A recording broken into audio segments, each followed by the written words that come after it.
As we start July, the state of the 2025 Atlanta Braves is not great. Let's talk about it.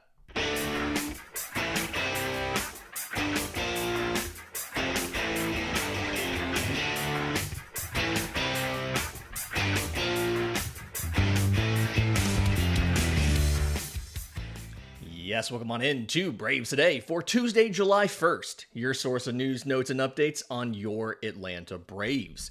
I'm your host, Lindsay Crosby. You can follow me on social media at Crosby Baseball. You can follow the show on X, Braves_Today. We have a Facebook page and Instagram as well. And you can find all of my written work, BravesToday.com. That's the Braves Today Substack, as this is both a podcast and a newsletter. And I want to talk about where we stand right now. We passed the midway point of the season over the weekend. 81 games. Remember, the All-Star break's not the middle of the season. It's technically after game 81. Atlanta's now played 83. So as we hit July, let's look at the state of the 2025 Atlanta Braves, because honestly, it's not great. We're going to talk about the Angels series tonight, the Braves changing the rotation for the Angels series that starts tonight. We're going to talk about maybe how to fix it, some dramatic options. We'll get more into that tomorrow when Jurickson Profar comes back. We may just do a live show tomorrow. We'll see what happens. But first, the state of the 2025 Atlanta Braves is not great. Goes without saying, right? 38-45, 11 games back, way behind a bunch of people in the wild card, half a game ahead of Miami. I broke a lot of that down yesterday. I don't want to repeat that.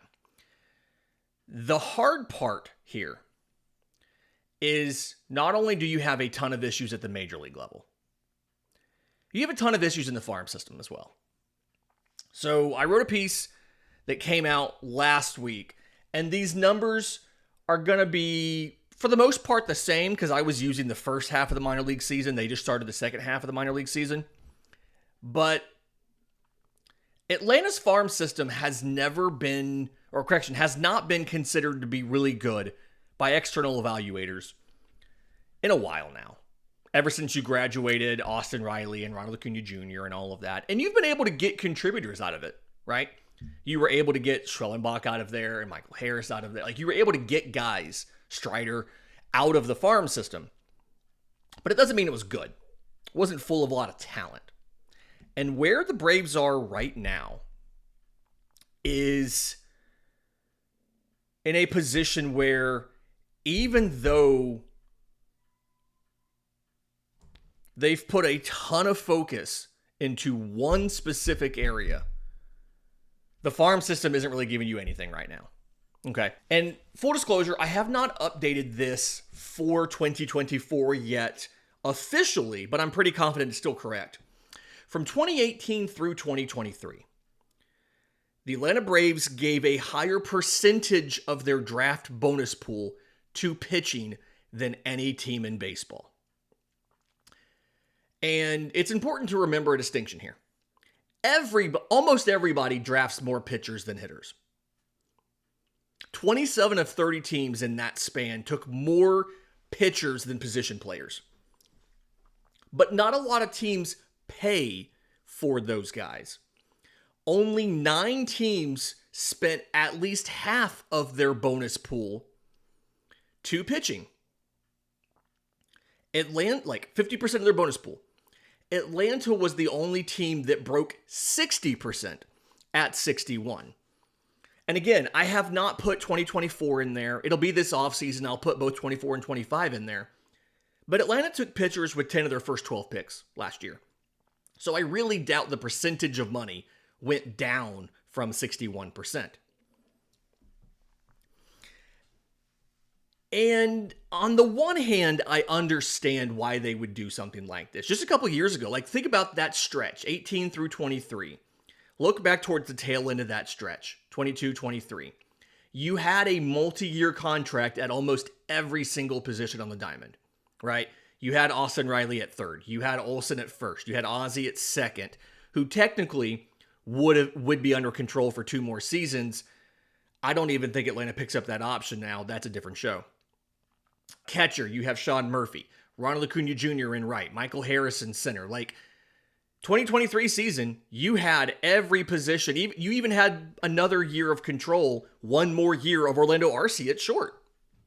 Like he had a club option for 26.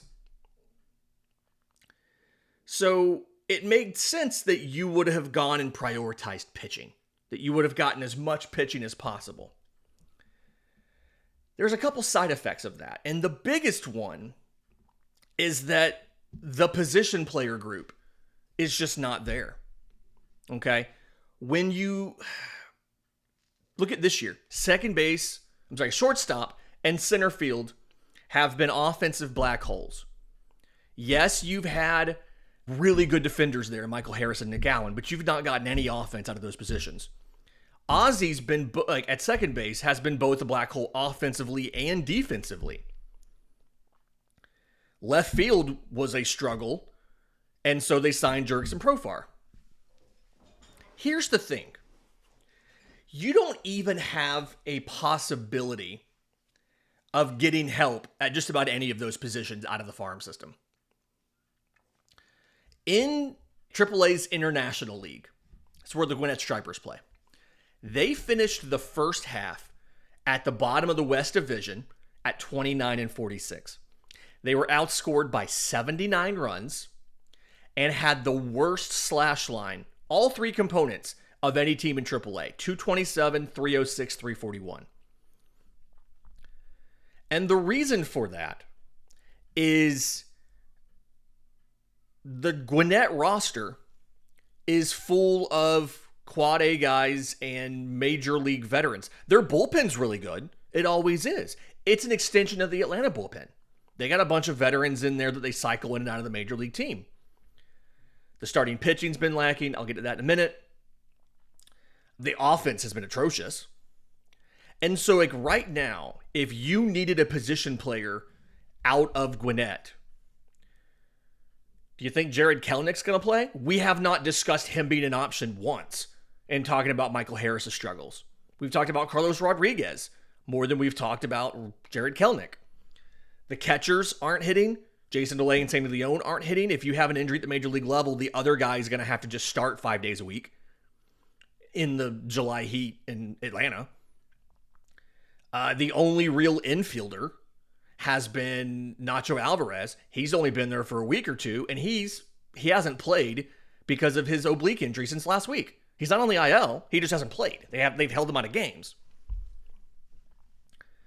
And so there's just not a lot of options to come up and help you out of Gwinnett. Columbus, the Columbus Clingstones in AA, aren't faring much better either. They finished the first half with the worst record in the South Division of the Southern League at 26-40. They had a negative 49 run differential. Their slash line was not only the worst in the league, it is worse than Gwinnett's. It's a 207 batting average with a 300 on base and a 310 slug. There are times when I look at a Columbus Clingstones box score and cringe. There was one last Wednesday. They lost 5-3. The top three in the lineup went 5 for 11, 2 runs, 3 RBI, and a homer. 4 through 9 went 0 for 23 with 3 walks and 9 strikeouts. There are 4 position players in the upper minors that are in MLB Pipeline's top 30 prospect rankings. Nacho Alvarez is number 3, who is not a shortstop at this point, third base, second base only. David McCabe in AA, number 17, who is listed as a third baseman but is really a future first baseman at best. Carlos Rodriguez at number 28, and outfielder Ethan Workinger in AA at number 30. He was one of those 3 top hitters in Columbus that actually did something in that game last week. And not everybody even thinks that Nacho Alvarez can make it work at the major league level. Mark Bowman did a Reddit AMA last Wednesday, and I'm going to read you the quote that he gave when asked about Nacho Alvarez coming up to replace Ozzy. This is before the injury, mind you. Quote, "I don't think anybody has ever seriously considered Nacho to be a legit option to play either of the middle infield options at the big league level. It has been encouraging to see him show some power, especially that of the pull variety since beginning to play for Gwinnett this month. The Braves don't have many trade chips, so while I wouldn't say they are shopping Nacho, he's one of the few pieces available to possibly gain a return before the July 31st trade deadline. MLB.com's official beat writer for the Atlanta Braves has talked to people, and no one considers Nacho Alvarez to be a legitimate major league option. And he's the number 3 prospect in the organization. Most of the position player talent for Atlanta is in the low minors. Single A Augusta is incredibly fun to watch. I enjoy watching Augusta almost every single day. It's a bunch of 19-year-olds, right? They're 2 or 3 seasons away from the majors, probably at best. And the issue here, we've known the Braves haven't really had position player talent because they've been focusing, like I said earlier, on drafting pitchers. But here's the issue. Right now, they don't have pitchers available either. We'll break that down next, right here on Braves Today.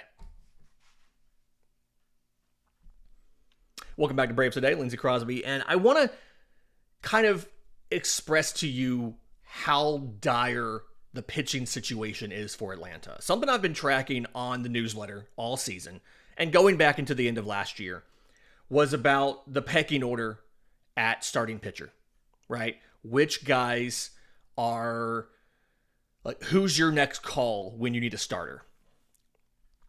Here are your options in Gwinnett as of right now. These stats are as of late last week when I pulled all of this. So my apologies if it's not incredibly updated. Somebody may have made a start over the weekend and influenced this slightly.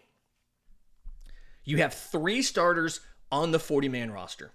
Hurston Waldrop, who is 5-6 with a 5.60 ERA and a 1.64 WHIP. We talked on here about him changing his mechanics and having some success. He's had some setbacks as well where he's kind of gotten loose from that. He's had 2 starts where he hasn't really gotten out of the early innings. You have Davis Daniel, who at the time was 4-6 with a 3.76 ERA and a 1.28 WHIP. Not terrible, not great, and something where we've seen him struggle in the majors, and he's not exactly dominating in the minors. I feel like the floor is maybe a little higher than Waldrop's, but the ceiling's not as high. The floor is higher, but the ceiling's lower. And Nathan Wiles, 2-7. You really can't look at the win-loss records. 2-7, 2.92 ERA, 1.13 WHIP. He's the best-looking option of the 3. You may also remember they called him up and used him out of the pen against the Cardinals, and he gave up multiple runs in his first inning of work because that was his major league debut. So you're breaking a dude into the majors. Other options outside of him, outside of those 3 guys, that are not on the 40-man roster and would require a 40-man move, Ian Anderson, who is injured right now, but also has been dreadful. 1-3 with a 6.10 ERA and a 1.87 WHIP. It is probably about time to pull the plug on Ian Anderson and make him into a reliever. And even then, he may not make it back to the majors. He's been terrible. The walks are bad. Jose Suarez and Zach Thompson are 2 relievers that are starting. We saw Suarez not look great in the majors. Nobody claimed him off of waivers. He rejoined the organization on a minor league deal. He's 0-1 with a 4.25 ERA in his starts. Zach Thompson's 0-3 with a 5.52 ERA as a starter. They've used Jackson Stevens to start twice, 9 scoreless innings, 1 hit, 3 walks, 9 strikeouts. That's it for starters in AAA. You got 3 converted relievers, a pretty bad Ian Anderson, a retread in Davis Daniel, who didn't work out with the Angels, Nathan Wiles, who was not good enough to make it to debut with the Rays, and again, a pitching factory who bailed on him, and Hurston Waldrop, who is very, very close to just being converted to a reliever. This may be the final season he's a starter, honestly, kind of what it feels like. And the most annoying thing, I mentioned how much they had put in towards pitching in the draft. Since 2015, the Braves have drafted 13 players in the first round. Most of them are not even with the organization anymore. None of the pitchers, which all but 3 of these were pitchers, None of the pitchers are in Atlanta's rotation. Okay, let's go back. 2015, Colby Allard and Austin Riley. Riley, obviously, at third base. Allard is gone. Joey Wentz, 2016, gone. 2017, Kyle Wright, gone. By the way, he still has not gotten back on the mound in the majors, right? He's been struggling on his rehab stuff in the minors with the Royals. 2018, Carter Stewart. He didn't sign after an injury. He is currently playing in Japan. 2019, Shea Langoliers, Braden Shoemake. Langoliers was in the Olsen deal. Shoemake was, he did not work out in the majors because of offense. Ended up moving to the White Sox in that giant deal for Aaron Bummer, and has since, I think, been released by like 2 separate teams, maybe even 3. I think he may have went to the Yankees and then the Royals, or Royals and then the Yankees, or something like that. 2020, Jared Schuster, traded. 2021, Ryan Cusick, traded. 2022, Owen Murphy and J.R. Ritchie. They both had Tommy John. They're both in the system still. Murphy's recovering from his. Ritchie was just, I think, named to the Futures game, by the way. So was Hayden Harris, the reliever out of Gwinnett, the lefty reliever. 2023, Hurston Waldrop. He's debuted. He's looked bad in the majors. He doesn't look great in the minors right now. And they'd have rather called up a 20-year-old Dieter Fuentes than call him up. 2024, Cam Caminiti. He's on the mound in Augusta. He's pitching really well, by the way. He looks really good. He's also like 18 years old. He's got a couple years before he's in the majors. 13 picks, 5 players still with the organization. And not only is Austin Riley the only first-round pick in that span to be on the roster, he's Atlanta's only first-round pick that is on the Major League roster. So even going back, all of their first-round picks have not made the majors. And so, like, kind of recapping this, putting a bow on this real quick. Atlanta has deliberately focused on building up the pitching pipeline in the farm system through the draft. Foregoing high position players, highly drafted position players outside of 2019. And despite doing this, they don't have reinforcements that they can give the Major League roster for pitchers or position players. The position players have mostly been international free agency. And we obviously know Atlanta had restrictions on what they could do there because of John Capella and all of the violations he had.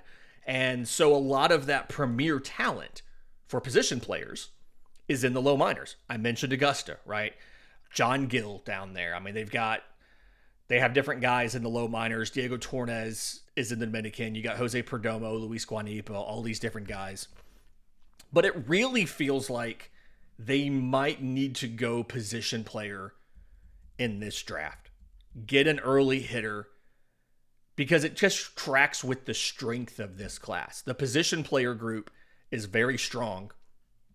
And Atlanta really, at this point, almost kind of can't afford to take a college arm at the expense of everything else, because they're far enough back where they're not going to get a top-tier college arm. They're going to get a second-tier arm. But it's just, you're in a situation where the farm system is not able to give you anything right now. You're not getting position players. You're not getting starting pitchers. You're not even really giving a lot of homegrown relievers right now. They're working on stuff. Giancarlo Lara, Hayden Harris, they're working on guys. But they had to go out and sign a ton of relievers to minor league deals this offseason just to try to figure out who can pitch in the majors this year. They signed a bunch of veteran bats in Gwinnett and still lost more games than anybody else in the International League. And this is legitimately a scenario when you combine the regression from the Major League position player group with the losses in free agency and the inability to get any sort of meaningful reinforcements out of the farm system. Any meaningful reinforcements. You got Drake Baldwin. That's the only real contribution you've gotten from the farm system this entire year. Atlanta is, you have to start wondering is the championship window closing sooner than we thought? Like, injuries were the main reason that you struggled in 24, right? It could be argued injuries in the postseason in 23 is why you struggled too, but the bats were just cold. Injuries are a big part of why we struggled in 24. We thought it's the offense and injuries in 25. Injuries to the rotation, the offense regressing. At this point, I'm starting to wonder, like, is this organization going to be able to make a postseason push next year? They've got to fix what's going on. But before we get to next year, we're going to face the Angels. That starts tonight. The Braves changed the rotation this morning. We'll break that down next, right here on Braves Today. Final segment of Braves Today here for Tuesday. Quick programming note. We're probably not going to have a live show on Friday, given the whole 4th of July thing. My kids want to go to the pool and all that stuff. And, we go out to eat on 4th of July and everything. I may do it tomorrow if the Jerks and Profar is supposed to be activated. I don't know what time the transaction is going to come across, but it'd be nice to be able to hop on and do a live after the transaction comes through so we can talk about what they did versus maybe what they should have done. And I wrote up a newsletter piece this morning talking about what if the Braves go nuclear, which kind of breaks down all the different options they can do tomorrow when Profar comes back, all the different roster moves, and then other moves they could make to try and salvage the season. So go check that out. We'll probably use a bunch of that in tomorrow's show as we talk about Profar's activation. But the Braves announced this morning, right before I got on to record, that they were changing the rotation. The original rotation was Didier Fuentes tonight, Grant Holmes tomorrow, Bryce Elder on Thursday. They have instead flip-flopped Holmes and Fuentes. So it's Grant Holmes versus Tyler Anderson tonight, Yusei Kikuchi versus Didier Fuentes tomorrow. We don't know why they have done this. We're not going to get any sort of answers until Brian Snitker meets with the media tonight prior to the game. If I had to make an assumption, I would assume that this is kind of being done. If you break up, I would assume they just want to have a specific rotation in mind going forward. I don't like the idea of putting Fuentes and Elder together, back to back, simply because both of them had short starts last time out. And so you might be asking the bullpen to cover 5 innings or more on consecutive nights. I don't love the decision. Same time, they didn't ask me. So there you go. Again, we'll find out more later. Brian Snitker meets with the media 4:15 in the interview room prior to tonight's 7:15 first pitch. That's per Braves Comms, who sent us the message last night. Had to go look at the schedule for today. So we'll find out there. Part of me wonders if putting Holmes on Tuesday and Fuentes on Wednesday is kind of maybe punting Wednesday's game. It's hard to argue Yusei Kikuchi is not LA's best starter. 3-6. Pitcher wins don't matter. 2.79 ERA on the year. Meanwhile, Tyler Anderson has a 4.41. So you take the best pitcher of the 3 you have starting in Grant Holmes, and you move him up to a less demanding matchup. And then also by pushing Fuentes back, that means you may be able to take one start off of him on the back end before the All-Star break. I think he was lined up to make the final start before the All-Star break, and now that would be a Grant Holmes start. Could be a bullpen game if the bullpen's rested, that final game in St. Louis. But the idea here is it gives you're probably thinking, okay, we have a better chance of winning game 1 and then losing game 2, which honestly, if that's your justification, don't throw Fuentes. Unless you're conceding the season. It is dumb to be like, yeah, we can afford to give away games right now. So if the thought process, and of course Snit won't say this, But if the thought process is we're going to move Grant Holmes up so we have a better chance of winning game 1 and we can just punt game 2, then what are we even doing here? Go ahead and make all the moves you need to make in the sell and everything and the trades and all of that, because you're obviously not trying to compete. But I'm still going to tell you what Tyler Anderson does on the mound.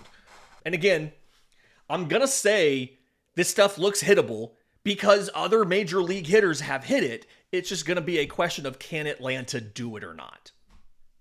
And this is the weird pitcher that leads with a fastball, four-seam fastball, that is under 90 miles an hour. He averages 88.9 miles an hour on the four-seamer this season. None of his pitches grade out well, by the way. Like, I'm not just talking out my butt here. He allows a 254 batting average against. The expected's 276. And he's only allowed a 435 slug. The expected's been 545. But 6 homers on the four-seam fastball. It does have a little bit of outlier movement characteristics. The induced vertical break is very good, like 19.5 inches. It's like 3.5 inches more than the MLB average. So it is deceptive when he throws it up in the zone. But from a pure velocity standpoint, it is not a great pitch. He's got a changeup that drops significantly less than average. Sits at 78 miles an hour. So that is, it's good 10, 11 miles an hour difference, which is what you're looking for, but it's just wild to think about because the fastball's so slow. Cutter, 22% usage at 84. A sinker at 88. And a slider at 79 to 80. Just the pure numbers here on velocity are kind of laughable. They all grade out poorly on StatCast. But his ERA is 4 and change. His expected ERA is exactly what his actual ERA is, 4.41. They're exactly the same. So this is obviously something where he is what he is. He's not giving up a ton of hard hit contact, 36.1%. The average exit velocity is only like 88 miles an hour off of him. He gets a decent amount of chase, but he's a pure fly ball pitcher. It's a really confusing package. It's just hitters not being comfortable with how much carry that fastball has. This feels like he should be hittable. Now, I've said that before and the Braves have not done it, but this feels like it should be hittable. Specifically righties and lefties, I like to do this. Righties are almost universally a combo of four-seam and changeup. Okay? He actually leads with the changeup, but it's like 454 to 426. It's close. Changeup, four-seamer, and then he'll sprinkle in cutters. 179 cutters out of 1,000 pitches thrown to righties. He's thrown exactly 1 sinker and 1 curveball and 0 sliders to righties. So it's a 3-pitch mix. And it's predominantly changeup fastball. Changeup, four-seam fastball. For lefties, it is cutter first, four-seamer second, sinker, changeup, slider. So you're getting all 5 pitches, and the cutter and the four-seamer are just about equal usage. The changeup, sinker, slider are all just about equal usage, and he's also thrown you 4 curveballs. Which is, by the way, hilarious. It's like 69 miles an hour. It's hilariously slow. But nobody's put one in play yet this year because I don't think they're expecting a 69. It's almost an Evis pitch at this point. So, again, righties, 3 pitches. Four-seam, changeup, cutter. Lefties get all 5. Four-seam, cutter, and then changeup, sinker, slider. And again, all of this stuff looks like it should be hittable. None of these pitches have been just absolutely destroyed with the exception of the sinker. 7 of them have been put into play. 2 of those were home runs. He's only thrown 49 sinkers all year, okay? 7 put into play. 2 of those were home runs. One other one was a triple. It's a 444 average and a 1333 slug. But outside of that, everything's getting hit around a 230 to 250 rate. The slugging on everything's high 3s to mid 4s. Like, I don't really understand how he's doing it, but he's doing it. And knowing this Braves team, he's probably going to look like a freaking Cy Young winner for 5 innings tonight. We'll see what happens. I really hope I'm wrong on this one and they just crush Tyler Anderson. But I'm worried I may not be. Again, we'll talk about Jurickson Profar tomorrow. Again, I may go live. Depends on my work schedule and when they make the roster move and everything for that. But in the meantime, do me a favor. If you're listening on audio, leave a 5-star review, Apple, Spotify, YouTube Music. If you can tell your friends too, that'd be great. I guess because the team is bad, our listening numbers have gone down, which is frustrating. If you're watching on YouTube, subscribe to the channel, hit the notification bell so you know when we go live tomorrow, our weekly live shows, drop all of our episodes, things like that. Until next time, this has been Braves Today.